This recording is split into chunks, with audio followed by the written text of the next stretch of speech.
Bonjour. Bonjour et bienvenue à cette... je crois que... Oui, c'est démarré. Excusez-moi. Cette autre courte vidéo sur le fameux thème Restez allumé. Et ce matin, je vous pose la question tout de go. Pourquoi vous êtes-vous levé ce matin? Pourquoi je me lève le matin? Et contente de vous rencontrer encore une fois. Rester allumé, c'est probablement un des défis qui me plaît le plus à relever. Et pourquoi? Parce que je suis responsable de rester allumé, parce que j'en ai le contrôle d'une certaine façon, et vous aussi.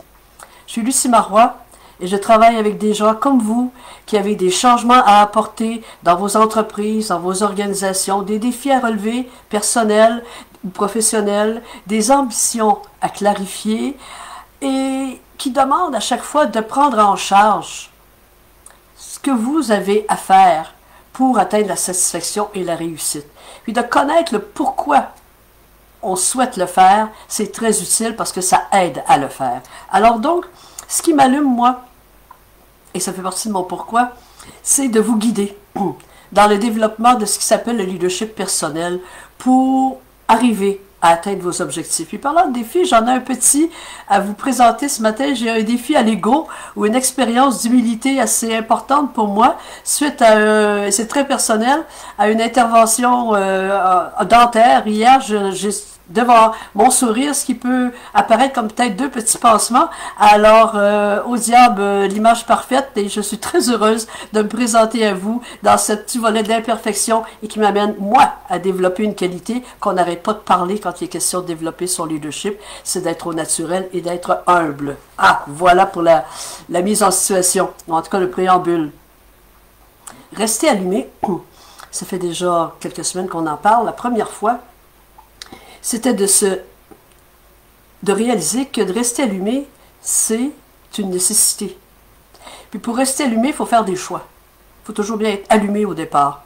Il faut faire des choix et choisir, c'est déjà un pouvoir. Dans cette période-là où on subit davantage à cause du contexte actuel, on a encore beaucoup de pouvoir, c'est celui de faire des choix. Ensuite, on a abordé que tant qu'à choisir, faire un choix, est-ce qu'on peut lui faire passer le test de la clarté, le test de la vérité d'une certaine façon? Le choix qu'on a fait, est-ce qu'il est vraiment valable pour vous? Est-ce qu'il vous appartient vraiment? Et je vous ai offert des pistes pour valider le choix ou les choix que vous avez faits. Puis aujourd'hui, on se parle de pourquoi le choisir? Pourquoi choisir? Choisir, c'est une chose, mais dans l'arrière-boutique, dans l'arrière-scène du choix, qu'est-ce qui nous propulse? Vous savez, on connaît ce mot, c'est quoi ton pourquoi? C'est gorgé de sens. Et pour plusieurs, et j'en ai fait partie, ça a été l'objet d'une recherche un peu. Pourquoi justement, on désire donner du sens à ce qu'on fait, et surtout quand c'est difficile à faire. Vous avez probablement déjà lu le fameux livre Le Why Café et la série, une très belle lecture, mais au-delà de cette lecture pertinente qui fait réfléchir, c'est intéressant de vous poser la question. Vous connaissez votre pourquoi peut-être? Reposez-vous la question. C'est un genre de reset qui est nécessaire à faire à l'occasion. Saisir le motif. Le pourquoi, c'est de saisir le motif qui vous stimule, qui vous donne envie d'être vivant. Vivant dans à peu près tout ce que vous faites. C'est-à-dire le travail, la vie privée, c'est un défi en soi. Mais c'est un beau projet de vie, dans le fond. Pourquoi? On se fait demander, c'est quoi? Je le demande parfois aussi en coaching, c'est quoi ton pourquoi? Votre pourquoi, quel est-il? La première réponse qui vient à l'esprit est certainement bonne. Certainement bonne. Sont toutes bonnes, les réponses. C'est peut-être pas la plus solide toutefois. Comme je vous le disais tout à l'heure, quel est le véritable motif? Quel est le mobile que vous poursuivez à la base de vos ambitions, de vos projets, de vos restructurations? Oui, il y a le profit, oui, il y a l'aisance. Au-delà de ça, ou je devrais dire, dans les coulisses de ce mobile-là. Et quand on se rapproche de la véritable réponse, qu'est-ce qui est mon mobile fondamental pour oser m'accomplir malgré parfois les obstacles? Quand on touche, quand on s'en rapproche, un indice, on devient ému. Ça ne fait pas juste nous allumer, ça nous émeut, littéralement. Quand vous tenez ce pourquoi vous vous mobilisez à aller de l'avant, ça vous émeut. Et cette émotion-là, elle devient non négociable. Ce pourquoi-là devient non négociable parce qu'il est vrai, parce qu'il est parti dans le dedans et n'est pas nécessairement le produit d'une réflexion songée. Puis quels sont les avantages d'un pourquoi qui est non négociable? C'est parce qu'on sait que c'est clair, on sait pourquoi on entreprend telle ou telle chose. On sait pourquoi on poursuit telle ou telle chose. Vous savez, monter le Kilimandjaro, vous en connaissez sûrement plusieurs. Monter le Kilimandjaro, faire le camp de base de l'Everest, des athlètes, ce sont des grands défis physiques et psychologiques. Le pourquoi derrière ça? Il y en a plusieurs, mais il y a un mobile fondamental pour chacun. Et cette raison-là, pour chacun, elle est certainement émouvante s'ils en parlent et quand on les écoute parler. Pensez à une entrevue pour un poste qui vous intimide un petit peu, mais vous savez que si vous passez à côté de cette opportunité-là, vous allez passer à côté de quelque chose de grand pour vous. Qu'est-ce que c'est ce punch-là? Qu'est-ce que c'est cette pulsion-là qui vous propulse à aller affronter, d'une certaine façon, quelque chose de difficile?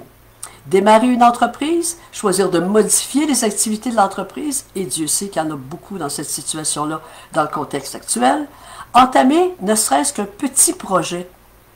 Ce n'est pas toujours des grosses choses qui brillent sous l'effet du pourquoi, du mobile fondamental. Tout projet a du sens s'il vous tient à cœur. Et tout projet et tout ce sens aboutit quand vous pouvez crier victoire. Et quelle est cette victoire-là? La plus belle victoire qu'on peut avoir dans la vie, c'est la sensation de s'être réalisé. De s'être réalisé pour soi et puis peut-être pour d'autres également. Je vous donne un petit exemple. À une échelle, comment je dirais ça, donc vivable pour tout le monde. Il ne s'agit pas de monter le Kilimandjaro. J'ai une fille, j'ai un gendre, ils ont des enfants. Ils vivent, moi, ils m'épatent parce qu'ils vivent ce que j'appelle le confinement par projet. C'est la suite des projets qui semblent donner essence au confinement. Je donne un exemple très rapidement. Ils ont à leur propriété un petit bâtiment qui est un petit garage, bien à l'extérieur, mais, comment je dirais bien ça, brut à l'intérieur, non fini. Et ce fut un projet de famille de le finir. Alors là, les enfants, 12, 13, 14 ans, au marteau, au tournevis, au pinceau, à installer du plancher flottant, de faire de la peinture, etc. Ils ont ensemble rénové un bâtiment qui est devenu un très joli pavillon. Un pavillon qui permet à chacun de se retirer, s'éloigner un peu de l'atmosphère, pas de l'atmosphère, mais de toute l'activité de la maison, parce qu'ils sont 5 dans cette maison-là. Un petit lieu où on y a installé la causeuse si on veut se retirer pour aller lire, des équipements sportifs si on veut se retirer, faire de l'activité physique et s'entraîner. Pourquoi ils se sont mis là-dedans? Au-delà, bien au-delà que d'augmenter la valeur de la propriété, c'était une question de créer l'harmonie.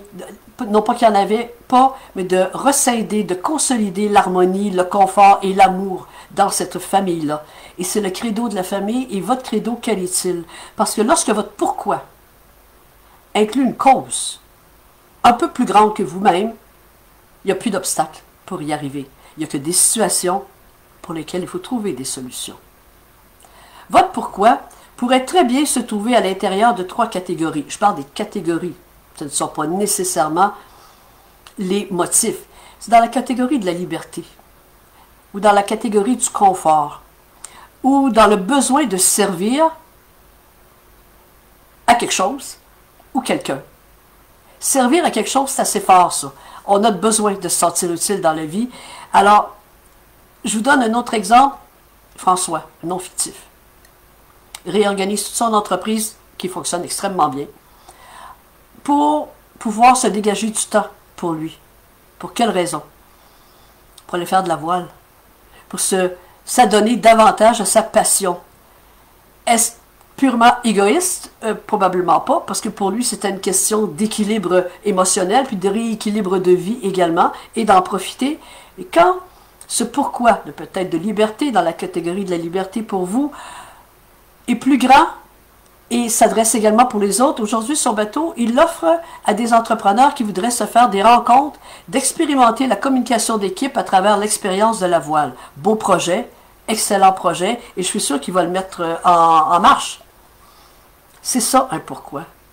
C'est le moteur pour finalement vous propulser dans plein de choses, mais qui finalement vont se rassembler autour de qui vous êtes véritablement. Je le répète, quand votre pourquoi inclut une cause, c'est encore plus fort. Liberté, confort, besoin de servir quelqu'un ou servir quelque chose, ce pourquoi-là devient littéralement votre bouton d'allumage. Et imaginez, quand vous débutez votre journée, si vous avez votre pourquoi en tête, c'est la première chose qui vous vient en tête, je vous assure que vous allez expérimenter des journées où vous allez vous diriger spontanément vers des tâches plus significatives, des tâches qui vous inspirent, et tout ce qui est plus redondant à faire, les choses moins intéressantes, vous allez probablement les regrouper pour les faire de façon plus efficace ou trouver des moyens de déléguer ça. Ça nous rend plus affirmés. Où se cache votre pourquoi?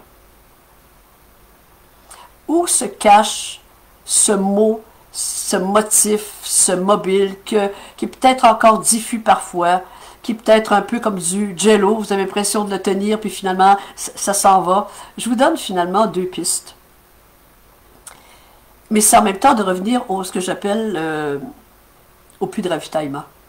De vous arrêter un petit peu, de vous mettre en retrait de l'effervescence puis de l'activité, puis de vous demander, piste numéro 1, qu'est-ce qui m'émeut, moi? Qu'est-ce qui se passe? Qu'est-ce que je regarde? Quand les larmes me montent aux yeux? Qu'est-ce qui se passe? Qu'est-ce que je vis quand je suis littéralement transporté?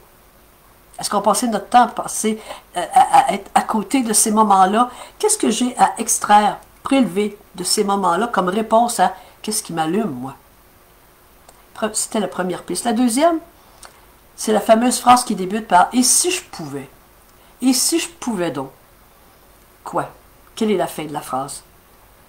Et s'imaginer que tout est possible, puis ensuite c'est d'y aller par étapes. Et si je pouvais donc monter le Kilimanjaro, il faut y aller par étapes. Et rénover un petit garage pour en faire un petit pavillon familial, il fallait y aller par étapes. Il faut toujours y aller par étapes. Il s'agit de vous permettre d'entreprendre. Vous permettre d'entreprendre quelque chose qui a du sens. Et ça fait rajeunir, c'est pas compliqué. Ça fait littéralement rajeunir. Alors, il y a 2 choses qui donnent beaucoup de pouvoir dans ce que je vous ai proposé depuis le début de nos rencontres, c'est choisir. Choisir, ça me donne un pouvoir, choisir entre A ou B, peu importe, et entreprendre. Entreprendre, ça vous donne un pouvoir, littéralement. Et si c'est en plus dans une fin de contribution, vous allez voir que ça va prendre des dimensions, peut-être pas nécessairement le projet va être gonflé à brûle, mais vous allez être profondément plus vivant que vous ne l'avez jamais probablement été. Vous êtes équipé de vos talents pour faire ça. Vous êtes équipé de vos passions. Vous êtes équipé d'un bon paquet de compétences également. Alors, une des meilleures raisons de se lever le matin, c'est de servir à quelque chose. Une des meilleures raisons de se lever le matin, c'est de savoir pourquoi on va travailler, qu'est-ce qu'il y a là-dedans qu'il y a à extraire pour donner du sens, pourquoi je m'occupe de ma famille, pourquoi je relève des défis, pourquoi je résous des problèmes, pourquoi je résous des difficultés, qui, quand c'est clair, ce mobile-là, ça devient, au lieu d'être des montagnes, non pas à grimper, mais des montagnes de stress et d'anxiété, ça devient des éléments à discuter et à régler. Je vous souhaite une journée pleine de sens. Je vous souhaite une journée à vous demander ou à ressentir encore, si vous le savez, ressentir davantage, qu'est-ce qui m'émeut, qu'est-ce qui m'allume, qu'est-ce qui me fait trembler en dedans de plaisir, de vitalité, au sens émotionnel du terme. Et j'ai hâte de vous retrouver la semaine prochaine. Je suis Lucie Marois Et comme d'habitude, mercredi, 8 heures, je vous rencontre pour une autre piste à réfléchir sur l'art de rester allumé cette année. Bonne journée.